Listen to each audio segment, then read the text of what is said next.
Welcome. What is up, Mixer? Welcome to episode 7 of This Week in the Mixer.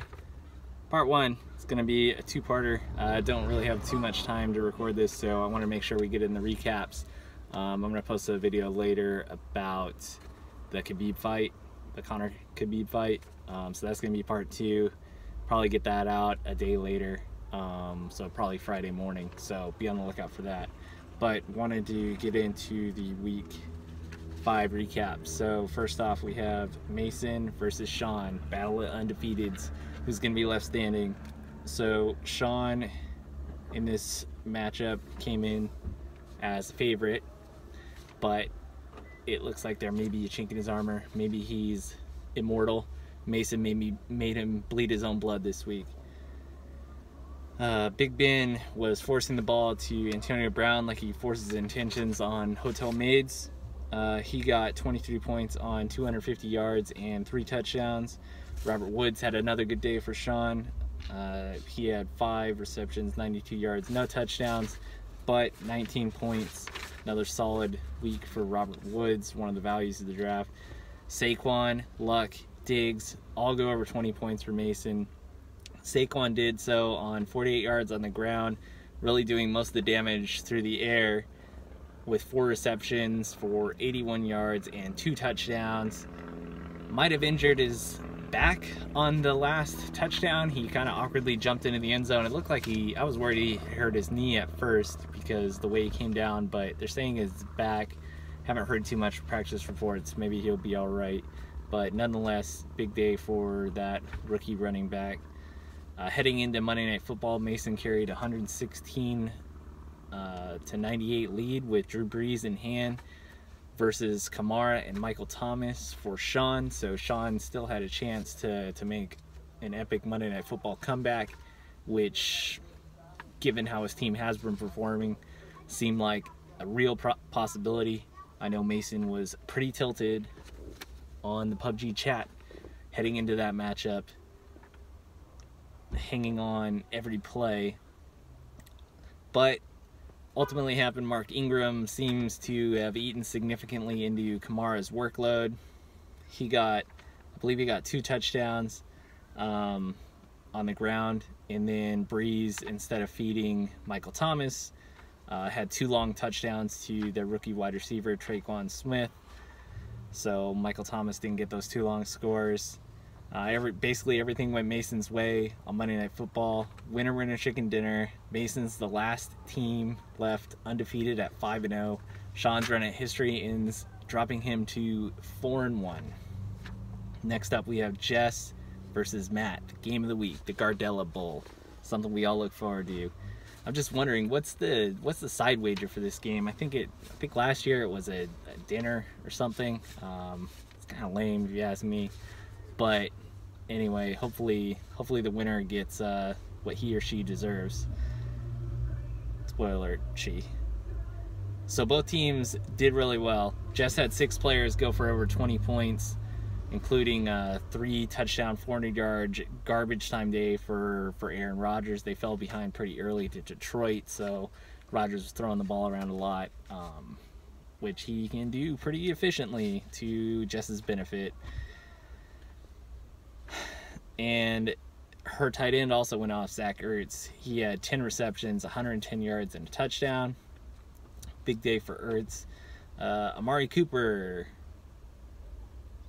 on Jess's bench this week. Good call. He got 1 point. I think it was 1 catch for 10 yards in the first quarter. Never saw him again. Matt had 5 players go for over 20 points, including Odell Beckham Jr. He had 8 receptions, 131 yards, and a touchdown. Added a bomb through the air. I think it was a 50-plus yarder on the razzle dazzle play. Big day for him. And also, Matt had a hell of a spot start for Eric Ebron on Thursday night that he was pretty proud about himself for. He did have a good day. It was a good call. 9 receptions, 105 yards, 2 touchdowns, 32 points with T.Y. Hilton out. Eric Ebron seemed to be the main focus of the Colts offense, at least in the passing game, and Matt benefited. Big day for a spot start tight end. It's a good call. Heading into Monday Night Football, Jess carried a 172 to 145 lead. Matt had Deshaun Watson left, one of the most dynamic players in the league on Monday Night Football. You think good things are going to happen. Fireworks for Matt. Wasn't to be. Deshaun Watson got stuffed on 5 goal line carries, did not get into the end zone, ultimately being the difference. The Dallas defensive line said, "You shall not pass." Jess says, "You shall not pass." Blue balling Matt, handing him his second straight loss. 172 to 169. Not so nice for Matt. Second highest score of the week, but still gets the L thanks to Jess. Post high score for the second straight week.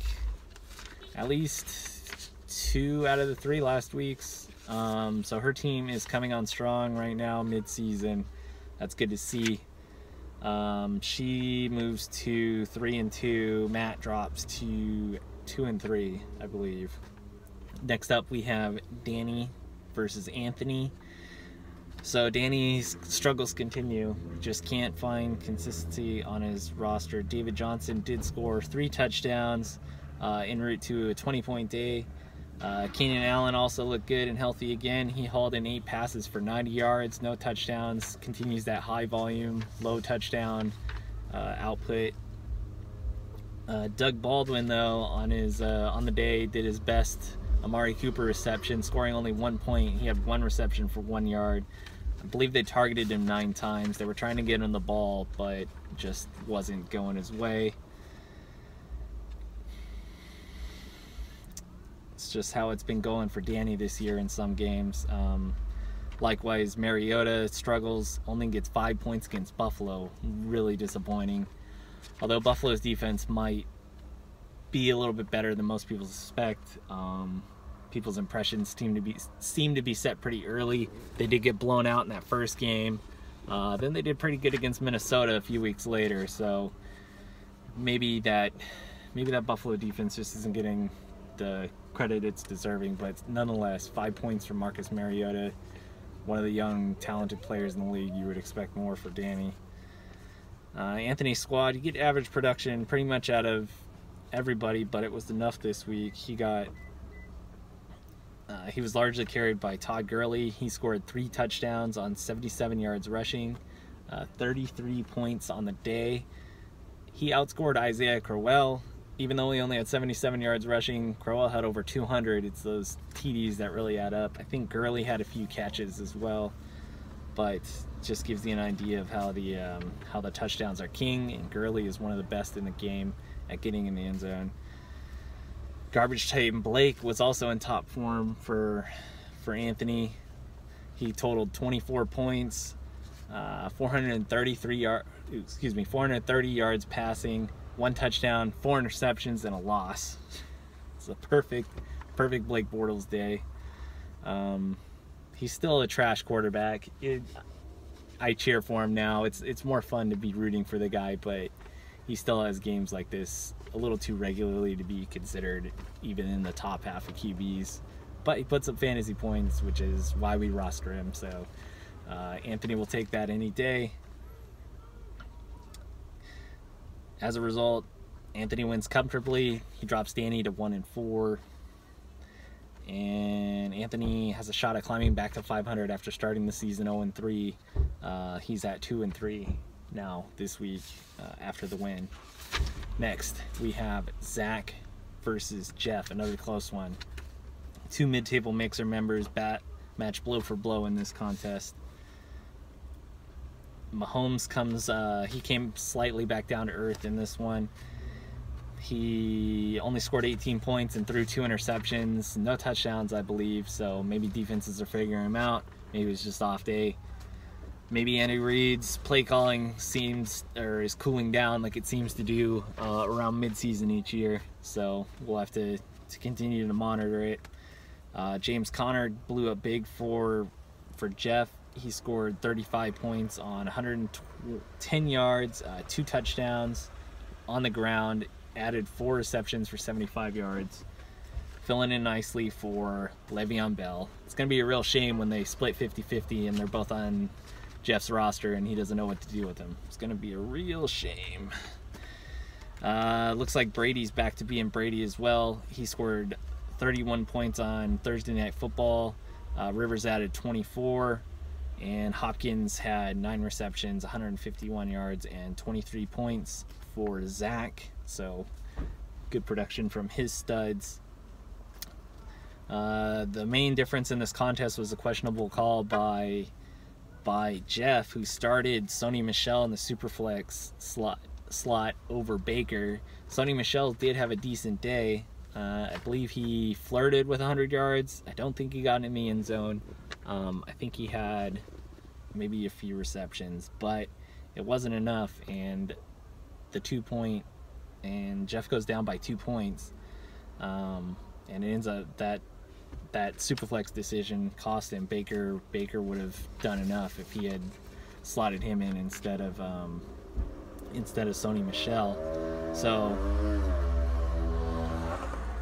that decision ends up costing Jeff the win, dropping him to 2-3. Zach's on the upswing, up to 2-3. So these teams seem to be pretty fairly matched, as the score and records would indicate. Real disappointing for Jeff. Super risky when you kind of have the guaranteed, I mean, you're almost guaranteed 12 to 22-ish points with a quarterback in the Superflex slot, and they're more likely to hit that range than a running back who you could just as easily get. Their floor is maybe, especially Sony Michel, I mean, I'd put that guy's floor at 2. If he gets an early fumble, then he's done. I mean, we can't really predict game script, so that's risky, but quarterbacks are definitely the safer option in that Superflex slot. So props to those who go otherwise. You guys have bigger balls than me, but my record's probably going to be better by just sticking to a tried and true process. So something to keep in mind for future starts. Little free advice. Last up, Jake versus me. On paper, this looked like it was going to be a pretty good matchup. I suppose it was.